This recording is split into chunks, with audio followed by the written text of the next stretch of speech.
অভিনন্দার সামনেই রুক্মিণীকেই নিজের স্ত্রীর সম্মান দিল গোপাল। সম্পূর্ণ জানতে ভিডিওটিতে একটি লাইক করে দেখতে থাকো।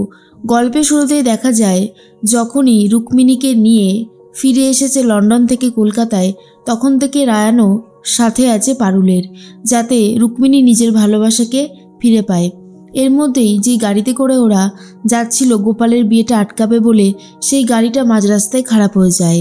সেই মুহূর্তে কি করবে কিছুই বুঝে উঠতে পারছিল না রুক্মিণী তো কান্নায় ভেঙে পড়েছে আর বলে, আমার মনে হয় গোপালের বিয়েটা আটকানো আর হবে না, শেষ রক্ষা কিছুতেই হবে না। ভগবানও বোধহয় এটাই চাইছে যে অভিনন্দার সাথে গোপালের বিয়েটা হয়ে যাক।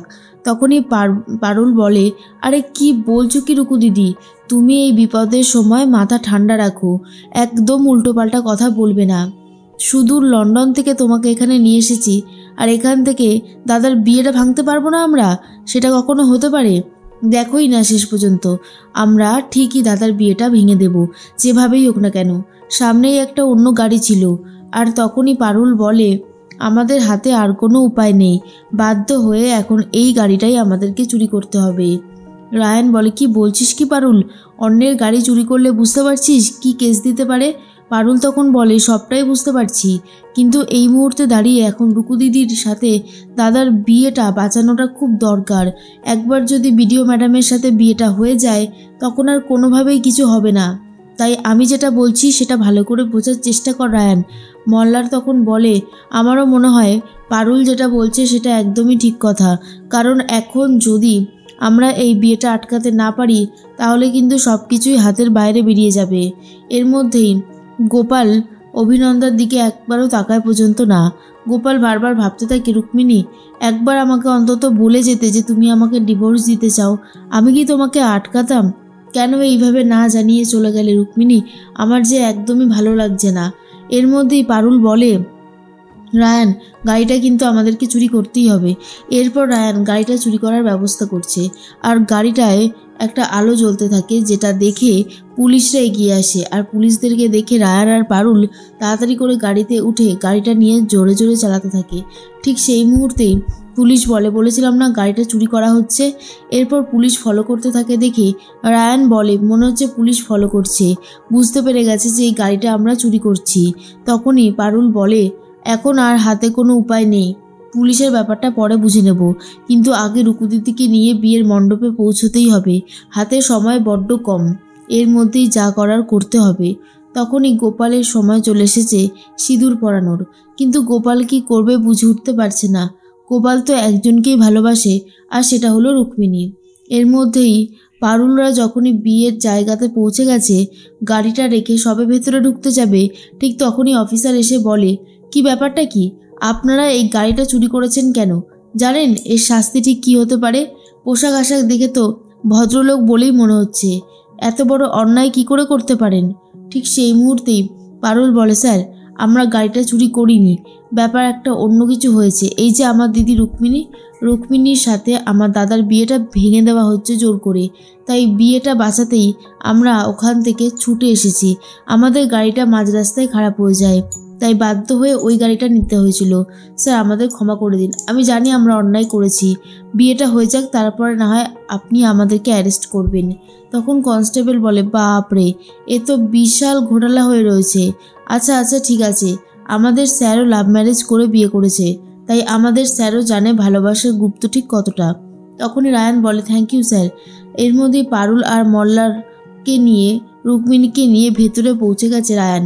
যখনই অভিনন্দা ম্যাডামের সাথে কথা বলতে থাকে গোপাল, তখনই এটা বুঝিয়ে বলে দেয় যে আমার পক্ষে তোমাকে ভালোবাসা সম্ভব না, কারণ আমি একজনকেই ভালোবাসি, আর তার নাম হলো রুক্মিণী ছাড়া আমি আর অন্য কাউকে ভালোবাসতে পারবো না।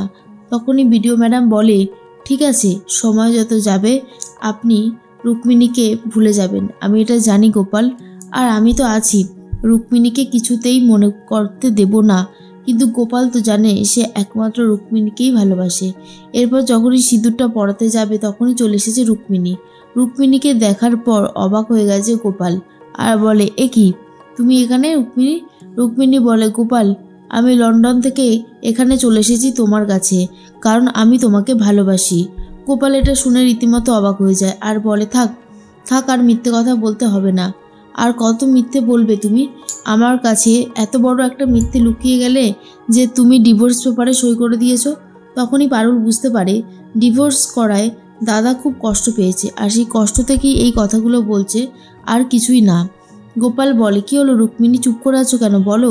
রুক্মিণী বলে, গোপাল আমি ভুল করেছি, আমি অনেক বড় ভুল করেছি, আমি আর কখনো কোনো ভুল করব না। কিন্তু এটা তো ঠিকই যে আমি তোমাকে ভালোবাসি, আর এটা বুঝতে আমার অনেকটা সময় লেগে গেছে, তার জন্যই হয়তো আজ এই দিনটা দেখতে হতে হয়েছে।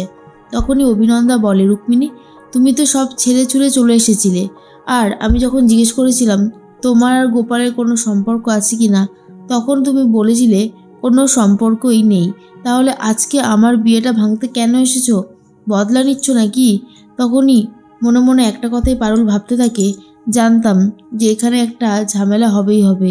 পারুল তখন বলে, আমাদের রুকু দিদি এখন নিজের ভালোবাসাটা বুঝতে পেরেছে, অন্যায় কি হয়েছে আমি তো সেটাই বুঝতে পারছি না। দাদা তুমি কিন্তু রুকু দিদিকে ফিরিয়ে দিও না, রুকু দিদি তোমাকে সত্যি খুব ভালোবাসে, সেই শুধু লন্ডন থেকে শুধুমাত্র তোমার জন্য এখানে ছুটে এসেছে। কিন্তু দেখা যায় গোপালের কাকিমা উল্টোপাল্টা কথা বলতে থাকে আর বলে, শোন পারুল, তুই যেটা চাইছিস সেটা হবে না।